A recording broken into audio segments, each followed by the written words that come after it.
The screams started before dawn. In a thatched hall somewhere in Wessex, a family huddled together as Viking longships carved through the morning mist on the river beyond their fields. This was England in 900 AD, a land where survival meant more than simply waking up each day. It meant outsmarting raiders, outrunning disease, and outlasting winters that killed as efficiently as any sword. If you think you know hardship, you know nothing of what it took to survive in this brutal age. Welcome back to Veil of History, where we pull back the curtain on humanity's darkest chapters. Today, we're not just discussing history. We're experiencing it. We're going to walk through a single year in the life of an ordinary English family during one of the most savage periods in British history. You'll discover why your ancestors needed skills, strength, and sheer ruthlessness that would shock modern sensibilities.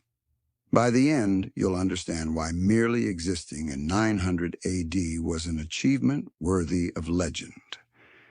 The England of 900 AD bore little resemblance to the nation we know today. This was Alfred the Great's dying world, a fractured landscape where Christian Anglo-Saxons fought desperately against pagan Norse invaders for control of their homeland. The unified England we take for granted didn't exist. Instead, the island was carved into warring kingdoms, Wessex in the south, Mercia in the Midlands, and the Danelaw, vast territories conquered and settled by Vikings, stretching across the north and east. Between these powers lay a constantly shifting frontier where allegiances changed with the seasons, and violence was the only constant, the landscape of fear. Imagine waking in a world without police, without hospitals, without any safety net whatsoever. The landscape itself was your first enemy. Dense, primeval forests covered much of England, their shadows hiding wolves, bears, and worse, outlaws and Viking war bands who used the woods as highways for raiding. These weren't the tamed, tourist-friendly forests of today. They were tangled, dangerous wildernesses where a wrong turn could mean never finding your way home. The few roads that existed were Roman ruins, their once proud stones now cracked and overgrown. Most people lived their entire lives within a 5-mile radius of their birthplace, not from lack of curiosity, but from the sheer danger of travel. Bridges were rare, rivers were treacherous, and every journey required armed guards if you valued your life. Even the weather was an enemy. The climate during this period was unpredictable, with cold snaps that could destroy entire harvests and floods that swept away homes and livestock. Villages were tiny islands of civilization in this hostile world, usually containing no more than 10 to 20 families. Each settlement centered around a lord's hall, a wooden structure that served as fortress, courthouse, and banquet chamber all at once. Surrounding this were the peasants' homes, single-room huts with walls of wattle and daub, roofs of thatch, and floors of packed earth. No windows, no chimneys, just a central fire pit that filled the room with smoke and the constant threat of conflagration. The fields beyond the village were strips of cultivated land, constantly threatened by raiders, wildlife, and the exhaustion of the soil itself. Beyond those fields, wilderness. And in that wilderness lurked the Vikings, waiting for their next opportunity to strike. This was the world you inhabited in 900 AD, a world where your home offered barely more protection than the forest itself. The Viking shadow. The Vikings weren't just raiders, they were a fact of life, as inevitable and terrifying as storms. By 900 AD, they had been attacking English shores for over a century, and their tactics had evolved from hit-and-run raids to full-scale invasion and settlement. The great heathen army had already conquered vast swathes of England, and now their descendants rule the Danelaw with an iron fist. But here's what the sagas won't tell you: the constant, grinding terror of living under the Viking shadow. You never knew when they would come. Spring and summer were prime raiding seasons, when the seas calmed and Viking crews set out from their bases, seeking plunder. A lookout might spot dragon-proud ships on the horizon, or you might wake to find your neighbor's farmstead already in flames. Either way, you had minutes at most to react. When the warning came, your survival depended on preparation you'd made months earlier. Smart families had hiding places: caves, dense thickets, or underground chambers where they could conceal their valuables and children. Some villages had fortified burhs, town-sized strongholds built on Alfred's orders where people could flee when raiders approached. But these were miles away from most, and Viking horsemen moved faster than fleeing peasants, burdened with children and livestock. What did Vikings want? Everything. Gold and silver, certainly, but also iron tools, weapons, fine cloth, livestock, and most horrifically, people. The slave trade was booming in 900 AD, and English captives fetched high prices in Scandinavian and Mediterranean markets. Young women and children were especially valuable. If you were captured, your best hope was that someone wealthy would ransom you. Otherwise, you'd spend the rest of your life in chains, far from everything you'd ever known. Fighting back was often suicide. Viking warriors were professionals, trained from childhood in weapons and warfare. The average English peasant had perhaps a wooden club or a rusty spear inherited from his grandfather. Even if you managed to kill one Viking, his companions would burn your village to ash in retaliation. The cruel mathematics of survival often meant hiding, fleeing, or paying tribute, rather than fighting. Courage could get you killed. Cunning might keep you alive. The brutal reality of daily sustenance. Forget everything you think you know about medieval feasts. For common people in 900 AD, getting enough food to survive was a year-round obsession that consumed almost every waking hour. Your diet was monotonous, barely adequate, and one bad harvest away from starvation. Bread was the foundation of existence, but this wasn't the fluffy white bread of modern bakeries.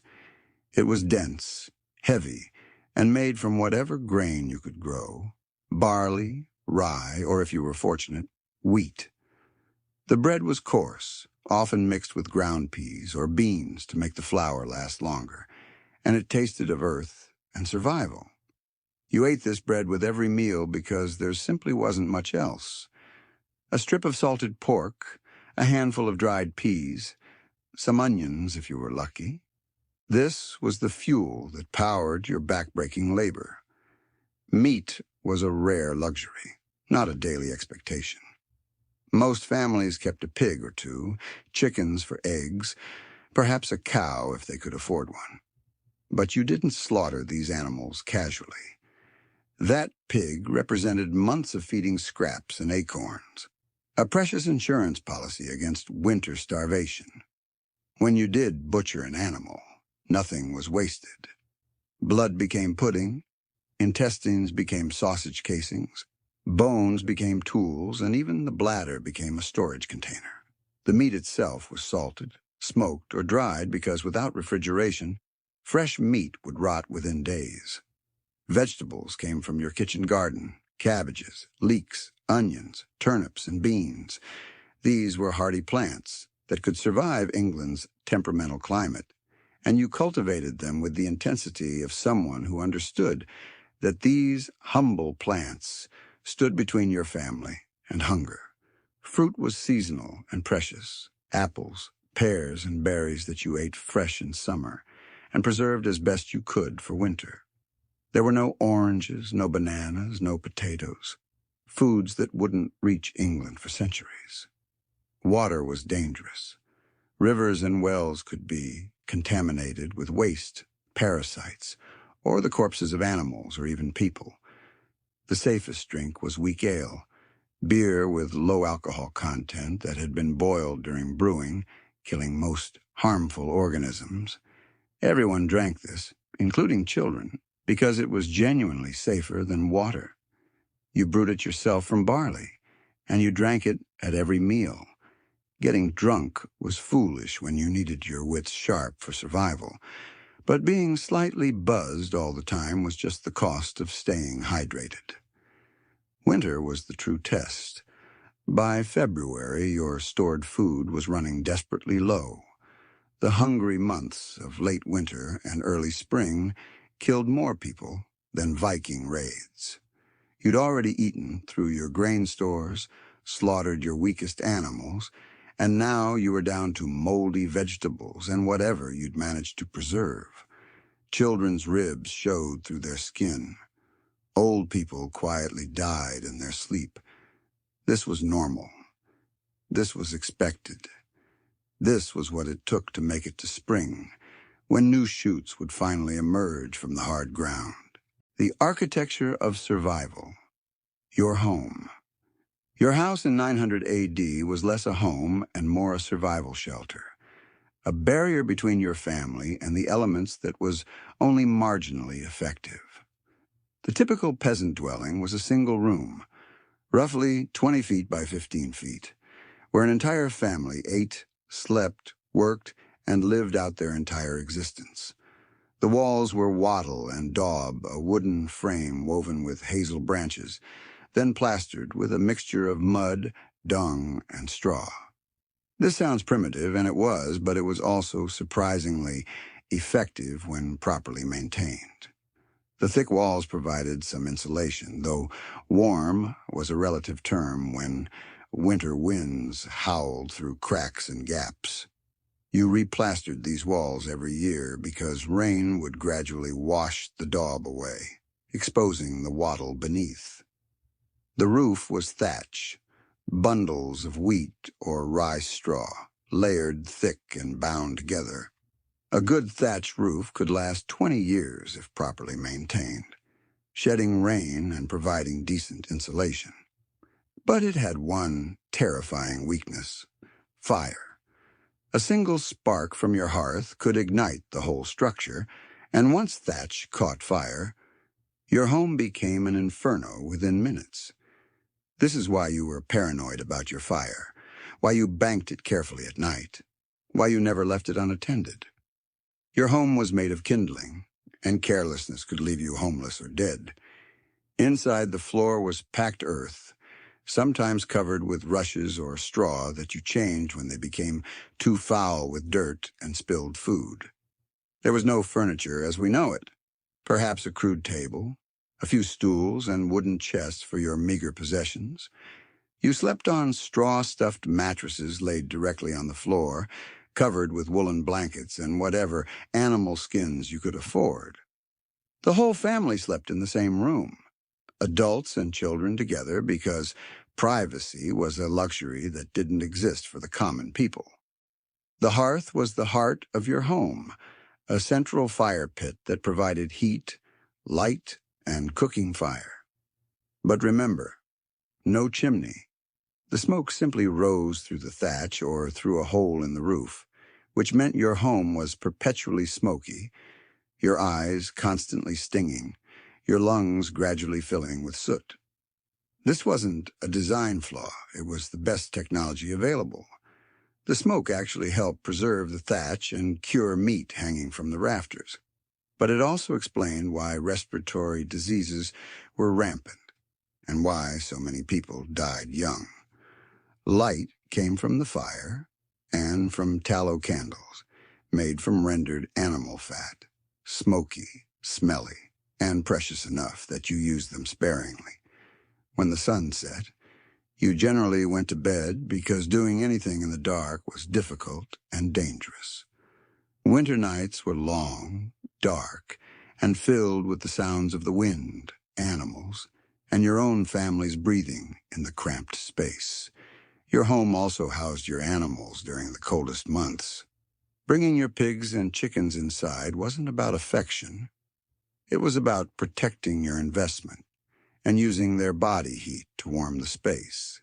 Yes, this meant living with the smell of animal waste and the constant threat of disease transmission, but it also meant your livestock survived the winter to provide food and labor in the spring.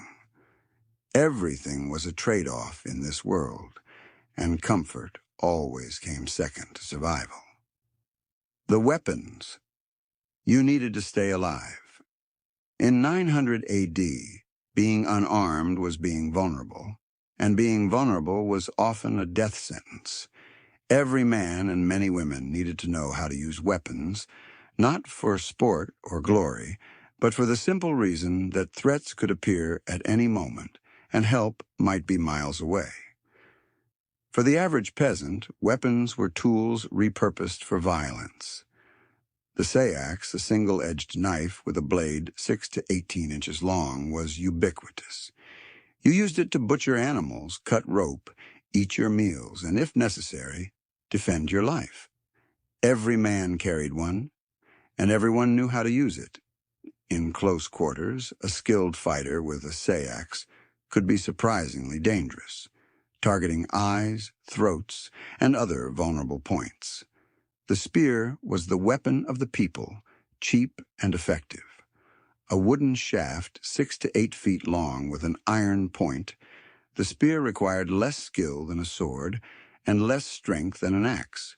You could thrust it, throw it, or use it to keep an attacker at distance.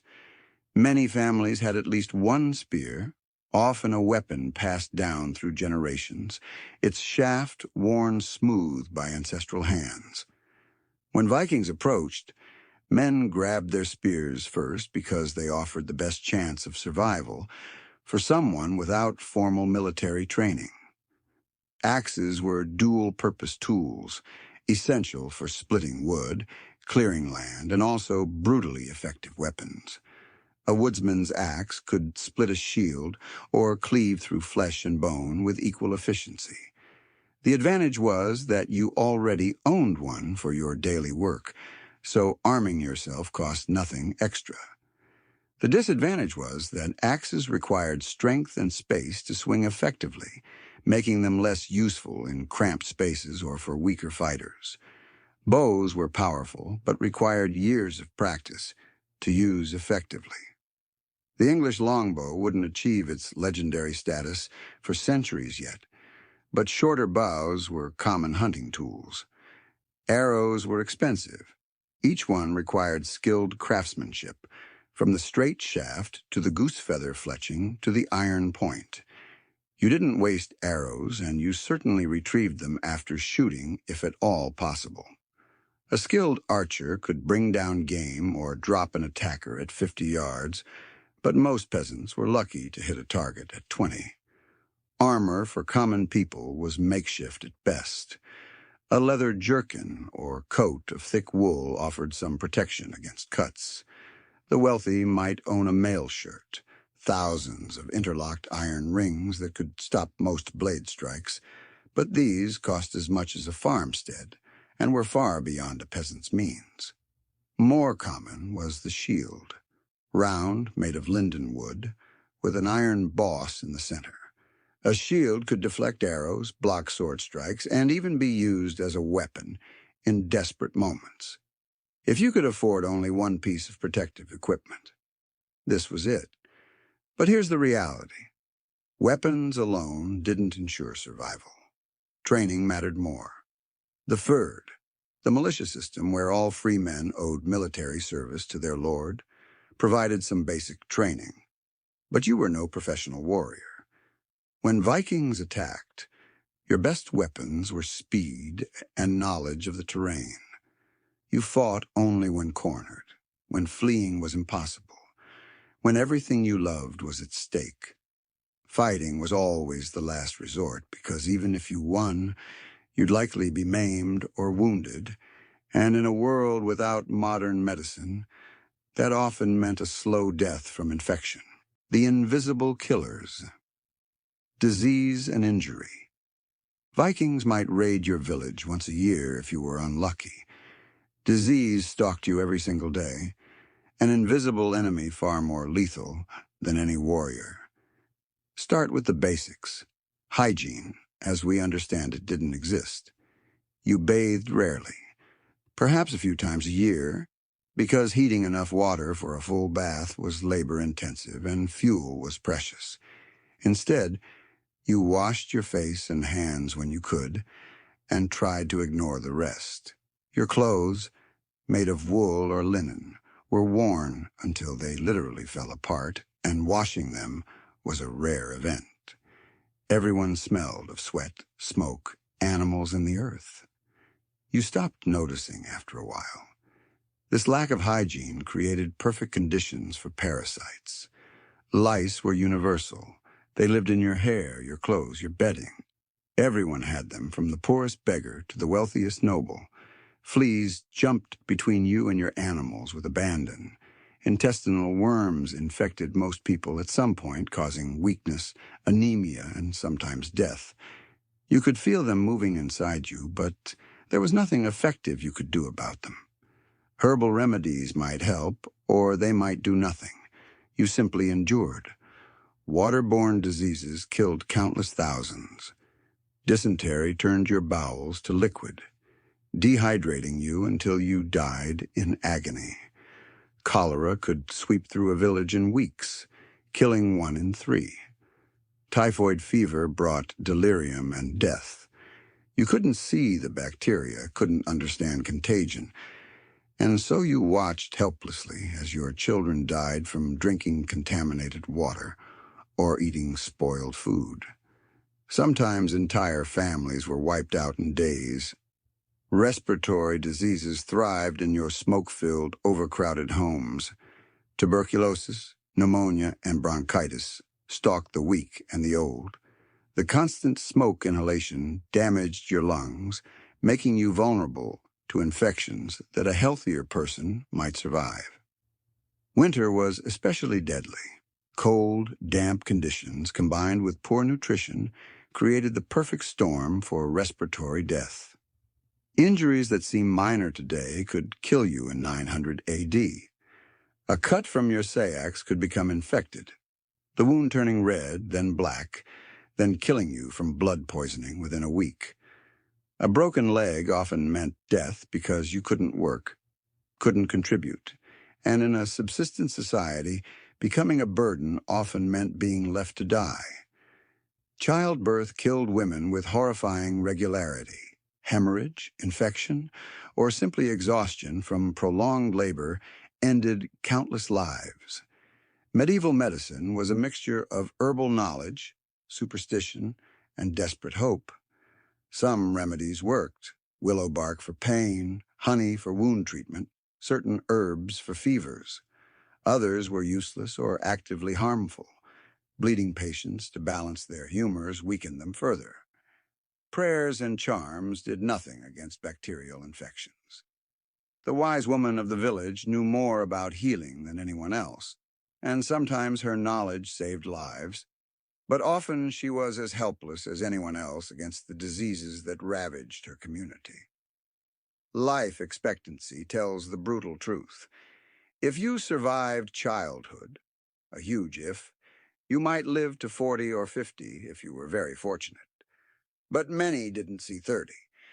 Death was so common that it became almost routine. Families buried children with heartbreaking frequency. Women often died before their childbearing years ended.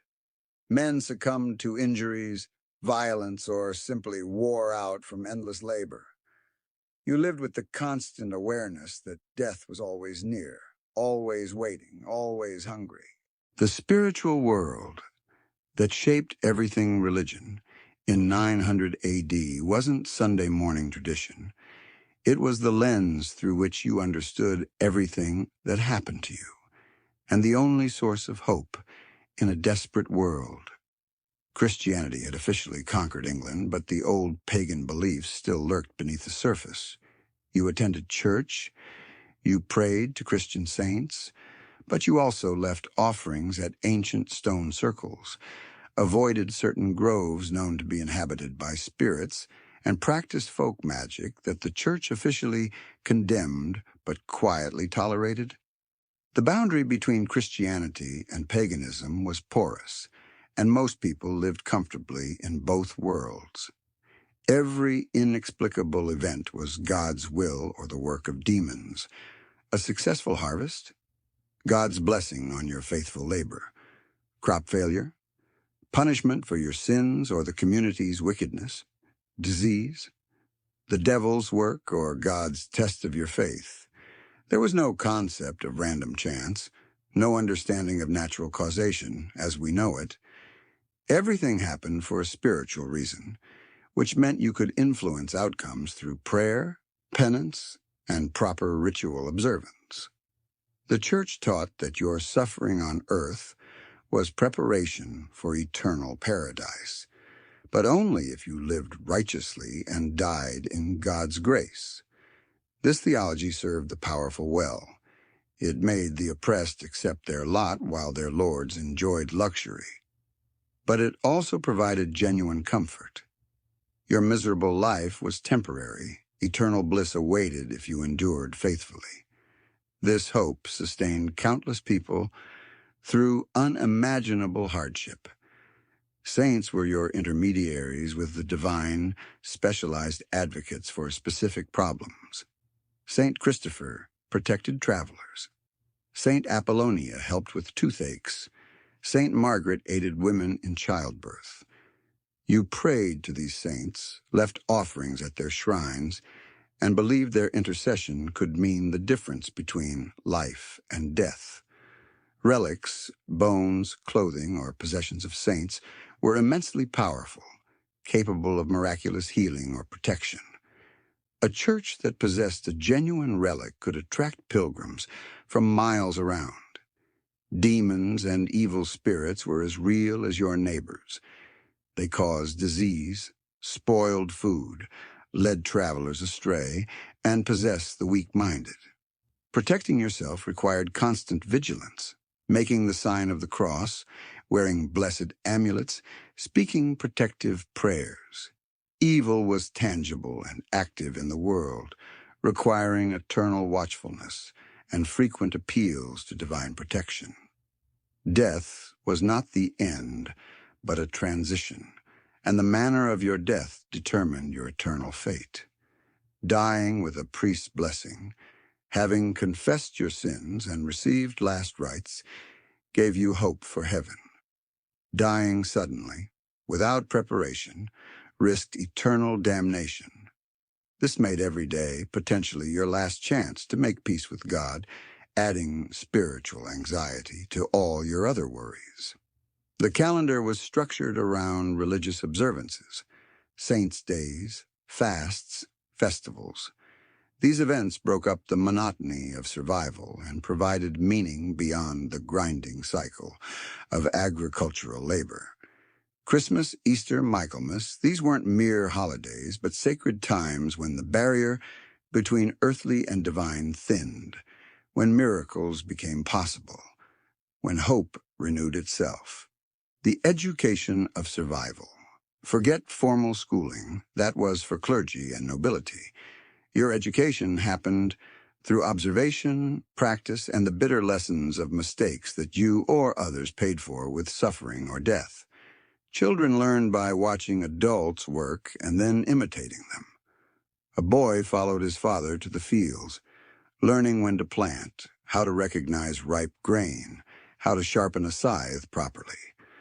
A girl shadowed her mother, learning to spin, to cook, to identify herbs, to manage a household's endless tasks. This knowledge transfer was oral and practical. No books, no written instructions, just demonstration and repetition until skills became second nature. You learned to read the weather because your survival depended on it. The color of the sky at dawn predicted rain. The behavior of animals indicated coming storms. The feel of the wind, the smell of the air, the shapes of clouds, all these became a language you spoke fluently because miscalculating could mean lost crops or being caught in deadly weather far from shelter. Animal husbandry was crucial knowledge. You learned which plants fattened pigs and which poisoned them. You recognize signs of disease in livestock early enough to isolate sick animals and prevent contagion from destroying your herd. You knew when a cow was about to calve and how to assist if complications arose.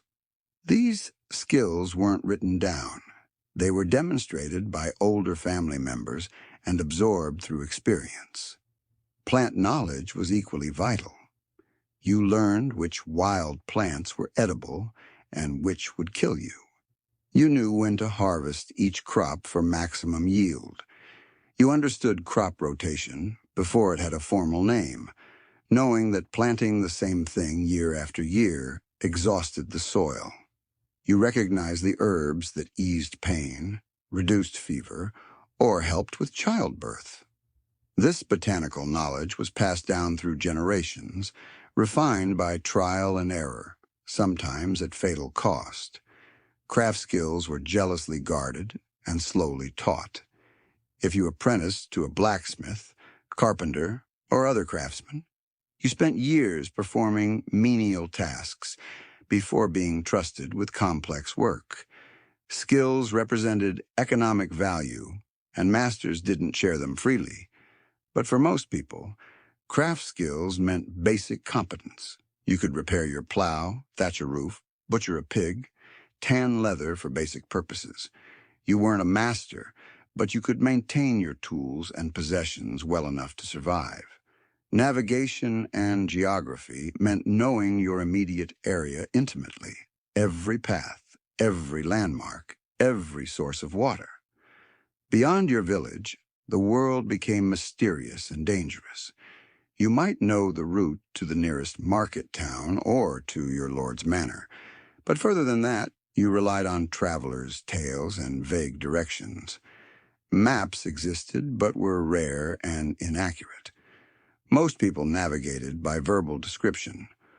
Follow the stream until you reach the old oak, then head toward the hills you see to the north. Social knowledge was perhaps most important. You learned who to trust and who to avoid. You understood the unwritten rules of your community, who had precedence, how to show proper respect to your betters, when to speak and when to stay silent. You learned to recognize genuine threats versus bluster, to read body language and tone, to navigate the complex social hierarchies that could protect or destroy you. This emotional intelligence was survival knowledge as crucial as knowing how to plant wheat. The moments of light in the darkness. This portrait of 900 AD has been bleak because the reality was brutal, but humans are resilient creatures who find joy even in desperate circumstances. Your life wasn't unrelenting misery. There were moments of beauty, pleasure, and genuine happiness that made survival worthwhile. Festivals and holy days broke the monotony and brought communities together.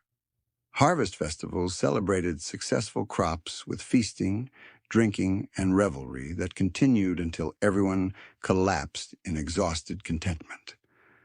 Christmas brought 12 days of celebration, with the best food of the year, gifts exchanged among family, and respite from outdoor labor. Easter marked spring's return and the end of the hungry months, a resurrection of hope matching Christ's resurrection. Music and storytelling were free entertainments available to everyone. Someone in every village played a simple instrument, a flute, a drum, or a crude stringed instrument. People sang while working, transforming labor into communal activity. On long winter nights, elders told stories of ancient heroes, local legends, and distant lands. These tales weren't just entertainment. They were your connection to history, your culture's memory, and your window into a larger world. Ale drinking at the village alehouse provided social lubrication and escape. Yes, you drank weak ale daily, but stronger brews were reserved for special occasions or evening relaxation after grueling workdays.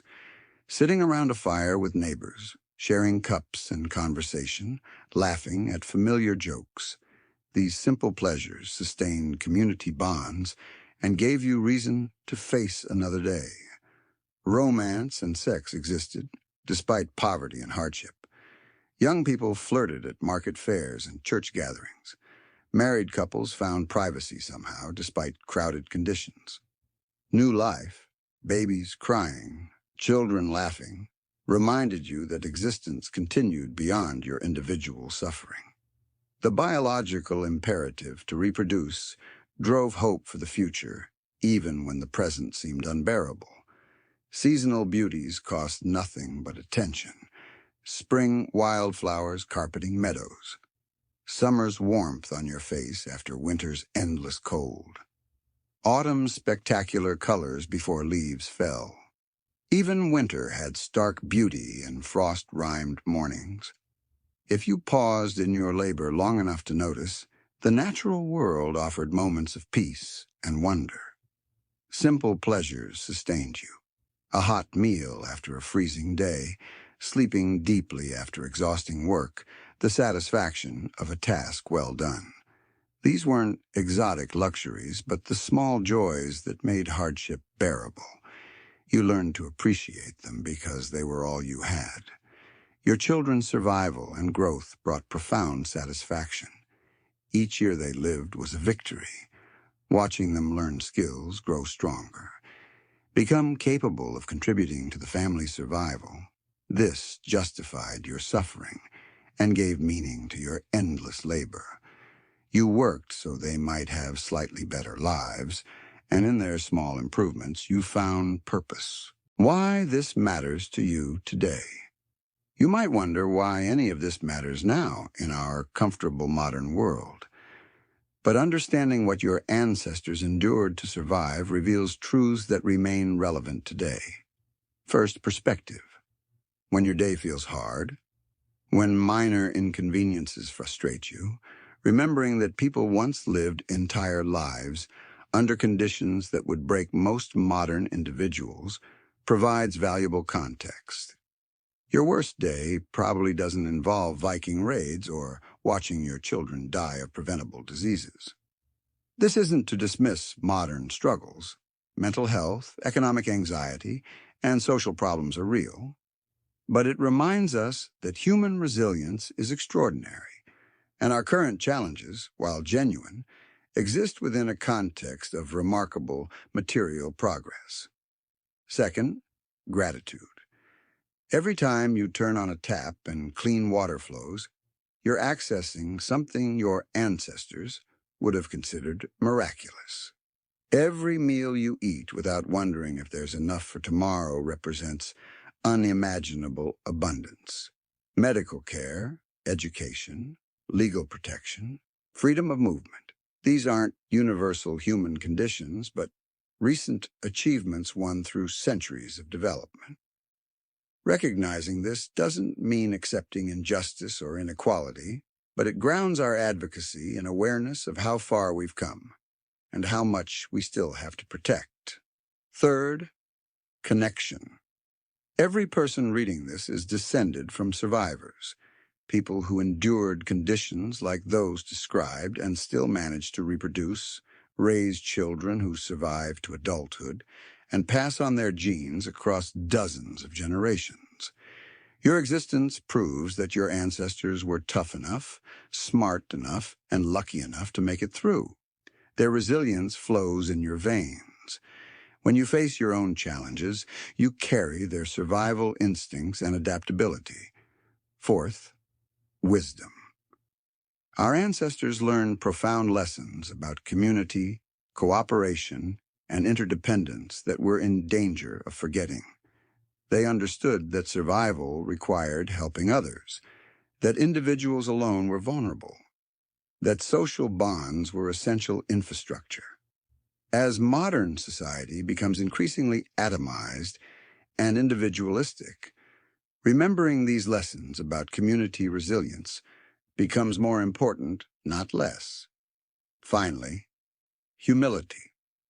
Modern people often assume we're smarter or better than our ancestors, but they possessed knowledge and skills we've completely lost. Could you navigate by stars, predict weather without instruments, or produce food from raw land?